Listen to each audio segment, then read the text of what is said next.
Hello, everybody. It's been a while. I apologize for that. Been busy.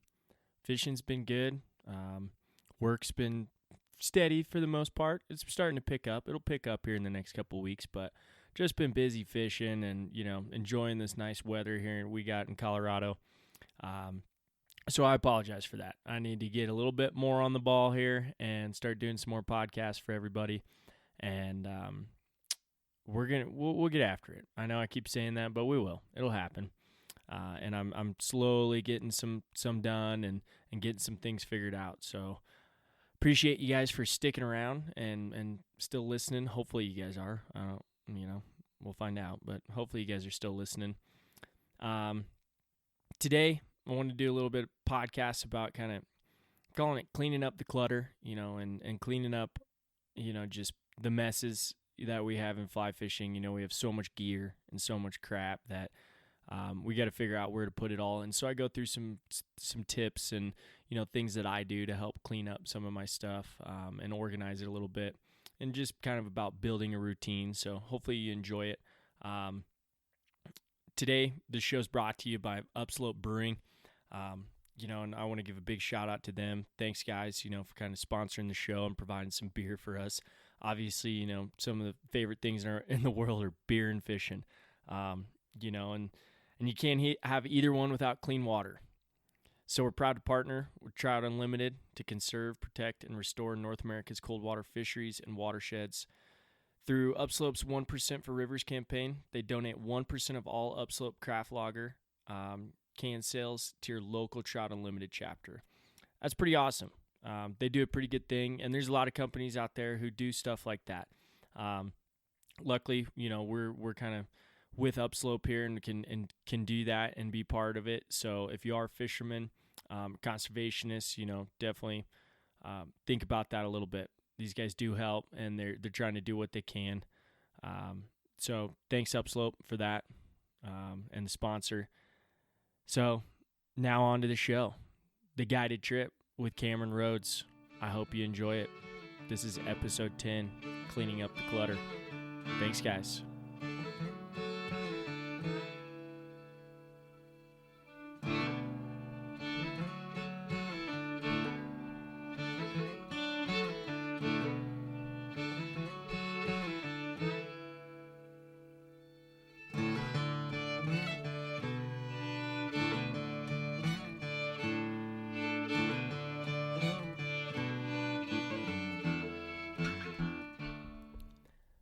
As fishing guides and as fishermen in general, we get a lot of gear. We get a lot of shit, an obscene amount, and it just keeps popping up. We find gear all the time. We constantly are buying new gear. We constantly are getting new gear, and we have just a mass amount of it where we don't know where to put it. Either you're one of these guys or one of these guys. I know I am. I'm always finding new fishing gear. I'm always finding new stuff, and I have to have it. And I don't know where to put it all the time. And you guys all know that guy, or like I said, are that guy who have a big plastic bin sitting in their garage, and it's just full of junk, just full of crap. Oh, this is all my fishing crap, and you just throw a bunch of stuff in there, and it's just full of all kinds of random stuff. I have one of those. I keep one in storage, and I know where to find it. And I know I have some things in there. I've knocked it down a little bit, and I've cut down to where it's manageable. And we all know that it happens. And we go rifling through there and we're looking for something. It was here last time. This is where I last put it, But how do we prevent this? How do we prevent looking for something like that? How do we, like I said, knock down that bin a little bit where it's not a huge bin just full of crap? Fly fishermen know for sure, and I'm sure their girlfriends do or their wives do, but you ever done a load of laundry, with some shirts, pants, whatever you got in there that you wore fishing at some point in time, maybe that week or maybe the day before, and, you open up the dryer once you're done, and it looks like a Chuck E. Cheese ball pit in there. There's just thingamabobbers, indicators flying around everywhere. And you're like, oh, man, that's where they were. That's what I was looking for. You're you just find places to put things. Oh, I'm going to put this indicator in my pocket. There it is. Boom. Then you wash it. Then all of a sudden it's in the dryer. It's not going to hurt it. It's not like it's ruined.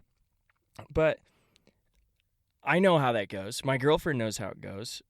Indicators can go everywhere. You lose them all the time. I know people who never have indicators. Oh, I've been losing them all the time. How do we stop that? Where do we put indicators?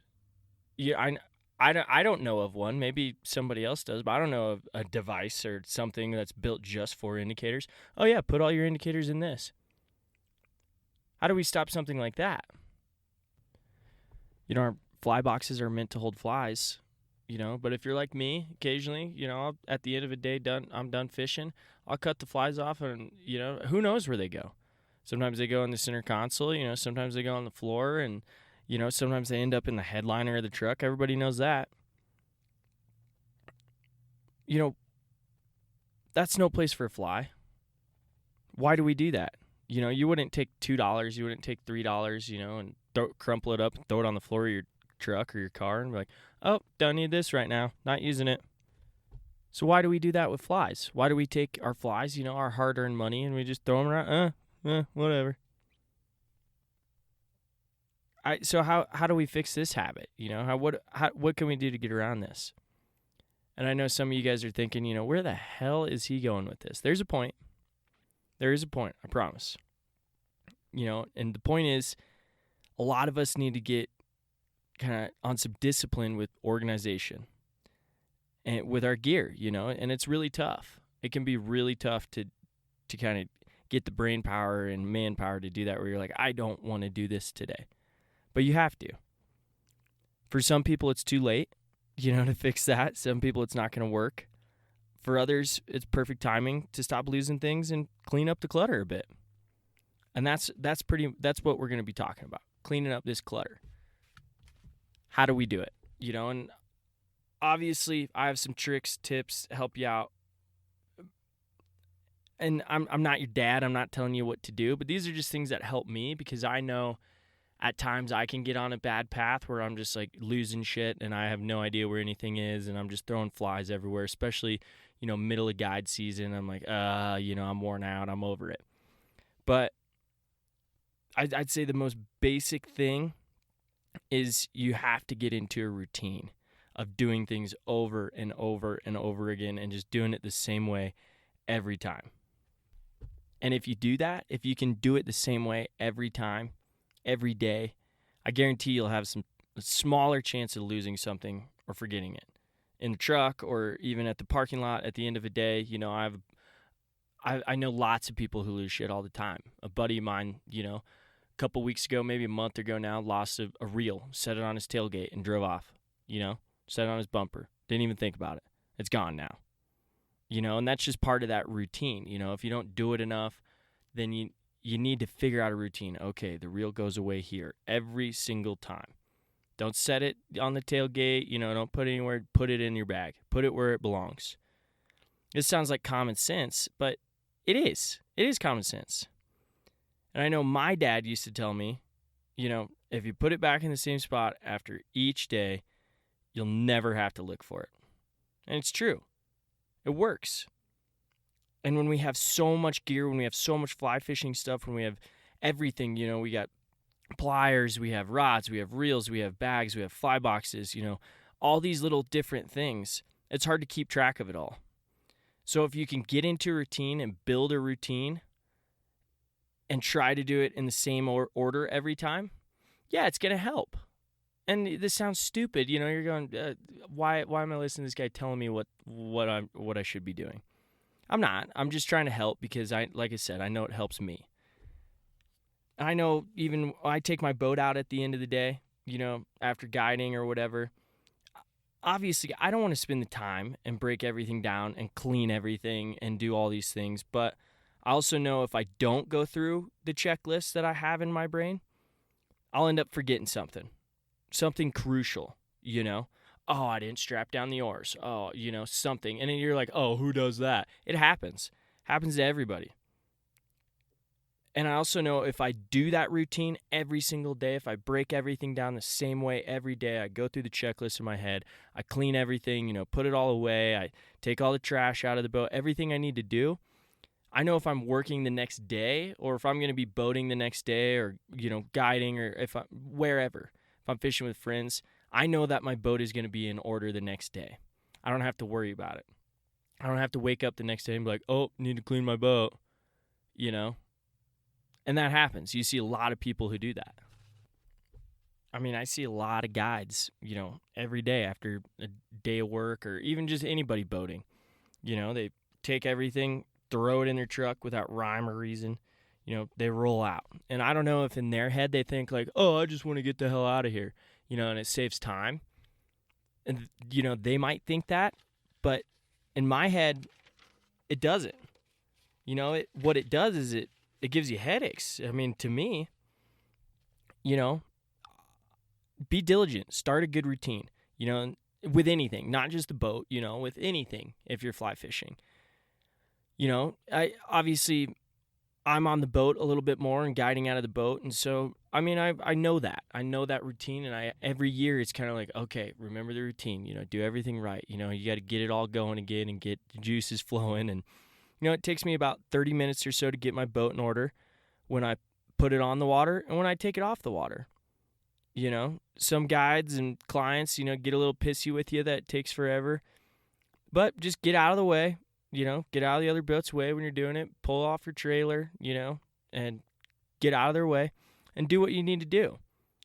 But in the long run, clients, friends, whoever who gets on your boat, they're going to be happy when they show up to a well-organized, clean boat. I'm like, wow, you got your shit together. I'm like, you know what? Yes, I do.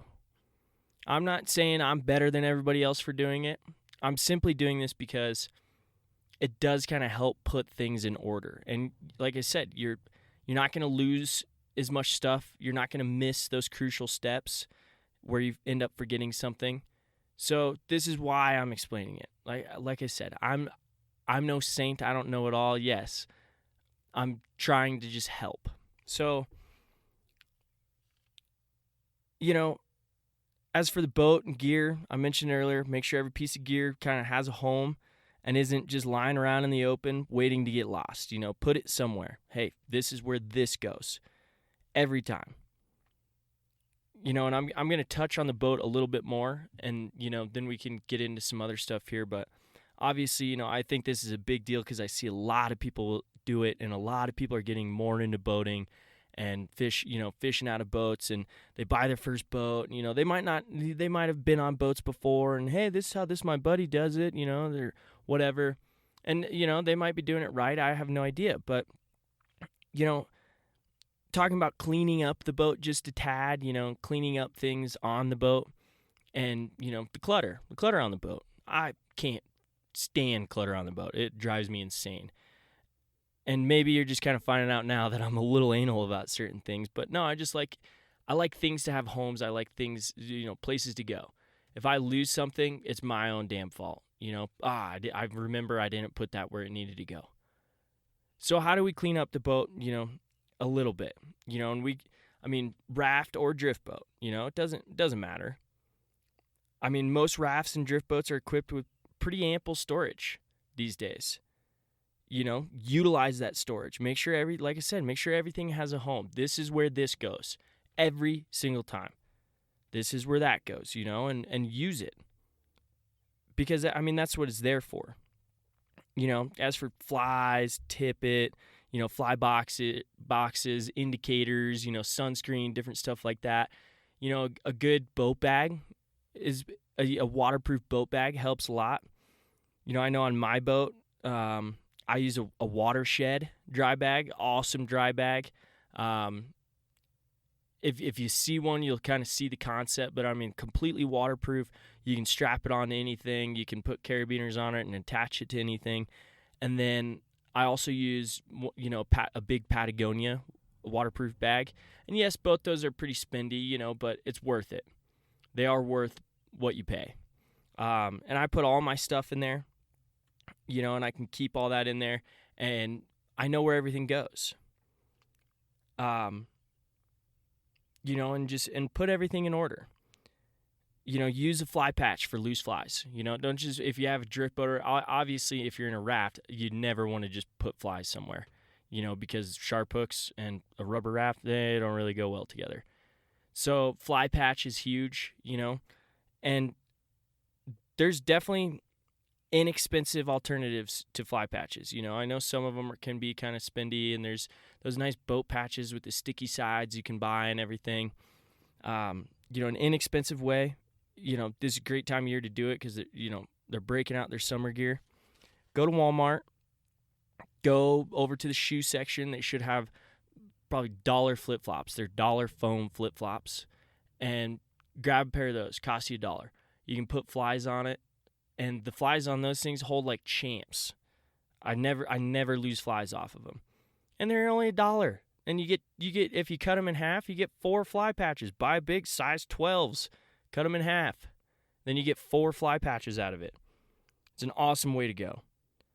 For, as I mentioned earlier, indicators. I was talking about indicators. Where do we put indicators? Where do they go? They're just laying around. We put them in our pockets. We put them, they go through the washing machine. They're everywhere. What I do is I take a little old sunglass bag, and I put all my indicators in the sunglass bag. It's awesome. You can tie it up. You can cinch it down. It's not going anywhere. It's got the little drawstring cord. It's not going anywhere. It's a great way to hold indicators. And then you always know where they go. Boom. All right, I'm done with an indicator. It goes back in this bag. And whenever you're looking for an indicator, you know where to go to find one. Easy as that. I know on my boat, I went to a thrift store, or I guess a consignment store here in Gunnison, and found a little backpack attachment, one of those little zipper pockets for backpack attachment, and I attached it to my raft on the inside there where it kind of hangs down. I can put stuff in it, and it's kind of my junk drawer of my boat. Everyone's got a junk drawer at their house. It's the junk drawer of my boat. I just put random stuff in there, and I know what's in there, but, it keeps that clutter down a little bit. And, I can show pictures of it if you want. It's a great idea.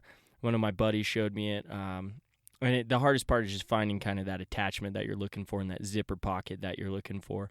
But I know exactly what's in there. I know there's floating in there. There's dry shake in there. I got a comb in there. I even have some of those, solar eclipse glasses. I left them in there from when we were fishing the solar eclipse. I got all kinds of stuff in there. Fish counters, tape measures, everything you need. And I know it's in there. But yeah, it's kind of my junk drawer. But as long as that stuff's not lying around the boat, just willy-nilly, then it's better. It looks better, it's more presentable, and you're going to feel better about it. And I know I feel better about, a clean boat or a clean house or whatever. It's the same way.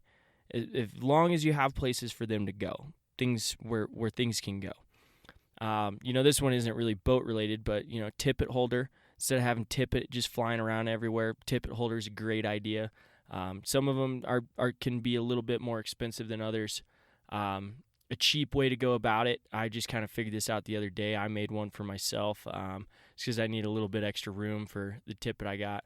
I just took, some paracord, and pretty much like just a plastic tubing, like a straw that you'd find on a pin. How you can break a pin apart and there's that big plastic straw or tube. And I just kind of fed the paracord through there and used a carabiner, and now I can attach tippet and take it on and off with the carabiner. It took me a minute to kind of find the way I wanted it to go, and I'm sure it will for you too. But that's a super inexpensive way. I'm sure everybody's got pins laying around the house. It's not the most durable, but, you could even find little metal straws, those reusable straws that they sell nowadays, and use something like that and cut it down. You can get as creative as you want. But there's an idea. That helps with tippet holders. If you don't want to spend the money. Obviously, you should support, local companies and, what you're into in the fly fishing industry. But if you don't have the money and you're looking to ball on a budget, there you go, playa. Another thing on a boat that a lot of people don't think about is rod tubes. If you just got rods laying around, same thing, willy-nilly, it's obnoxious. They get in the way. You can break them. Some of those rods are pretty expensive. You don't want to break those. So rod tubes are kind of a must on a boat. It's tough to float with somebody that doesn't have rod tubes. Obviously, drift boats have them, but rafts, And there's some inexpensive ways to do that too, with PVC and straps and different things. I can show you a picture of what I have on my raft if you want to shoot me an email, and if you got questions, I'll definitely email you a picture of what I'm using. The guys over at Riverboat Works in Salida built mine for me, but there are ways to go about it that are pretty simple and inexpensive with PVC. And like I said, you can do it at home. If you have some small tools, you can do it, and you can build a rod rack, and that way your rods are safe, they're out of the way. So think about that. We can even boil down the boat even a little bit more and go crazy with it. We can go down to the anchor line. When you pull an anchor line, if you got a drift boat, most of the drift boats these days, you're pulling it up kind of in between your feet. And then you got all this anchor line just sitting at your feet. It's ready to get trapped in flies if you're working on them or whatever. And the worst part would be if, flies are laying around the boat and you go to slide that anchor line and a hook goes in your finger. I've seen it happen. So what can we do about anchor line on a raft or a drift boat? Get a mesh bag. Just get a drawstring mesh bag. You can a small little laundry bag or something. And, obviously they're durable, and you can throw all your anchor line in there. It'll slide out through the mesh bag if you coil it up right, and then when you pull it back in, just throw it into the mesh bag. And that way anchor line's not floating willy-nilly. If something bad were to happen, if you were to, God forbid, you flip a boat or something, and that anchor line's just floating around, you could get wrapped up in it. So it's also a safety issue. So think about that, and that's a small one a lot of people don't think about, where you can just throw that anchor line in a mesh bag, boom, don't have to worry about it. So that's a big one. Like I said, it's kind of more of a safety issue than anything, but that's some clutter that you can clean up on the boat. And that's huge. I know for me it's big, and that way, yeah, like I said, anchor line's not just flying around the boat. You're not getting flies stuck in it or whatever. It's not getting wrapped up in things. So keep that in mind. You can also use one of those little drawstring mesh bags for trash. Throw all your trash in there. Hey, clients or buddy's got trash. Boom, here, yeah, I got a trash bag. Throw it in the mesh bag.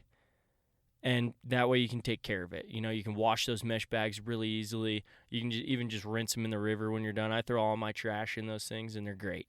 I've seen people use buckets, little 3 or 5 gallon buckets, and cut a hole in the lid, and you can throw stuff in there. It's just a little bulky for me. I just like it to be a little bit tighter than that. So I just take the mesh bag, I clip it on a strap with a carabiner. Maybe if you're in a drift boat, the bucket's a great idea. Just throw all your trash in there, then you can dispose of it at the end of the day. But two different ideas for the drawstring mesh bag. Anchor line and trash. Helps clean up the boat just a tad. And a lot of this stuff I'm talking about, like, oh, I know where to put my trash, Cameron. Okay, well, shit, sorry. I'm just trying to help. These are different ideas. They're not all the right ways. They're just different ideas to kind of help you out. But a lot of this stuff, should be no-brainers to people. Obviously, you should put your trash somewhere, put it in a bag or put it somewhere. But, to say this lightly, a lot of people don't use their brain. They're no-brainers, So think about this just a tad. And I have to say it because a lot of people don't do it. And I've been on a lot of boats that are they're a disaster. They're messy. There's beer cans everywhere. There's all kinds of stuff. Why don't you clean your boat? Why don't you wash your boat? Why isn't this stuff somewhere? It needs to be somewhere. So to name just a couple more quickly, even just for the boat, dry bags for jackets so they aren't just laying around. Cup holders are great in boats. Any kind of cup holder or boats, you can find some cheap options. This one's kind of simple but easy. Instead of buying ice for your cooler, you can use plastic jugs, freeze them overnight. Boom. That way you don't have water in your cooler. You don't have water sloshing around in there. You just have plastic jugs. That way you don't have soggy sandwiches or soggy chips at the end of the day, and it's easier to clean. That one's pretty simple, and you're kind of, it makes sense. It does make sense. Cleans up the trash. You don't have to get an ice bag. You don't have to do all that stuff. You don't have to do all. Ice is tough and it's expensive, so that one's kind of a weird one. But yeah, it works. Use some plastic jugs. I mean, I go on and on about boats all day. I mean, I'm not the boat expert by any means, but I know how I like my boat, and I know how tight I like it to be, and just cleaned up. And like I said, clutter. Um, we don't have to talk about the boat too much. I'm going to end it there about the boats. But boats are a huge thing, like I said. So, break it down in your head a little bit and get into that routine of everything, and it's going to help you out. And find a home for everything in the boat, because that if you're a guide like me, that is kind of that's your domain, and you need to know where all your stuff is. So keep that in mind. I brought up the flip-flop fly patch. It's an awesome little cheap technique you can use, but every now and then, I know I need to do it now, but every now and then go through and pick through your flies off the fly patch and put them where they need to go. Put them back in their normal boxes. That way, that your fly patch isn't cluttered, and you're not looking for certain things, or fly lines grabbing your fly patch if you're walk wading or whatever. There's not line tag ends hanging all off of it. So every now and then, go through, clean that up. And it's also one of those things where it's a routine. If you aren't picking this up by now, everything is a little routine. You have to do this every now and then. You have to do certain things every day to make it work. It's a routine. Keep getting into one. Try and figure one out. It's going to help, I promise. I try to use waterproof bags on the boat and walk wading. I mentioned the watershed bag. That's a great bag, and I use a Patagonia. I have 2 different Patagonia bags. I use one for walk wading, and then one for the boat, just a little bit bigger. But the waterproof bags are great. Fish Pond's making a nice one now. A lot of people are getting into it, making these waterproof bags. They're expensive, but, for one, it keeps your shit dry. If it's raining or if you go in the drink for any reason, then it'll keep your shit dry. And you put a lot of stuff in there. If you think about it, you're spending the money for the bag, but think about how much money you put into that bag. Thousands and thousands of dollars worth of flies and tippet and different things. So think about that a little bit. It's not a bad idea to splurge and get one of those. I'm not promoting any of these. I'm just saying, hey, this is a pretty good idea. I've kind of changed everything over to the waterproof bags. Another good reason, they have less pockets in them. They don't build those waterproof bags with a ton of pockets and a ton of storage. And for me, that's nice, because the more pockets you have, the more shit you find to fill it. So if you don't have that many pockets, you break down what you need on the river. Hey, this is what I need to bring. I don't need this. I don't need this box of, huge box of midges that I know I'm not going to fish today. You kind of go through and go, okay, this is what I need. This is what I don't need. And you break everything down just into smaller groups. And that helps a ton. I know that's simple. I tell a lot of people, even backpacking or anything too, or it's like, if they're looking for backpacks, it's like, hey, don't find something with a ton of pockets, because you're just going to find shit to put in those pockets. And it's true. It makes perfect sense. And you can talk about all kinds of different stuff when you're trying to clean up the clutter just a little bit. Waders can be tough. You get wet waders, you get, dirt on your boots. Hopefully you're cleaning them off, but, obviously you're going to have some dirt and mud on your boots. You don't want to get that in your car or your truck or inside. You can just use it. I use a taco bag, Sim's taco bag, and I'm sure you're just thinking, oh, he's just giving us more shit to buy, but like I said, there's inexpensive options for all of it.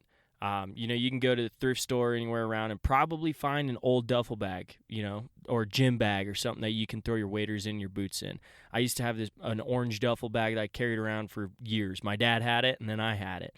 And you put all your wading stuff in there, and that way it all stays in one place. It's all dirty in one place. And I finally had to ditch the bag because the zipper stopped working. But, that's an inexpensive way to do it. You don't have to buy the best of the best. You don't have to buy the new stuff. So just think about that a little bit, boom, now we cleared up our waders, boom, clutter gone.